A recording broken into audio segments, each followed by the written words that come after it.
Tak sangka sebenarnya kita dah 11 tahun bersama dengan Ariha. So, hari ni kita nak tengok kurma maju yang baru keluar Sabtu baru ni. Jom.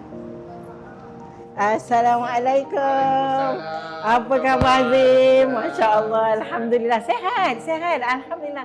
Baru-baru ni Umi sempat pergi ke pejabat Ariha untuk tengok sendiri kurma meju yang sudah sampai. Bukan setakat kurma meju, tapi ada juga kurma ajwa dan safawi daripada Tanah Tinggi Madinah. Sehingga hari ini, dah 11 tahun kami mengambil produk-produk daripada Ariha sebab kami yakin terjamin keasliannya dan terjaga kualitinya. Umi melihat sendiri kesungguhan staf Ariha menguruskan produk-produk ini supaya dapat sampai dengan baik dan segera pada setiap pembeli.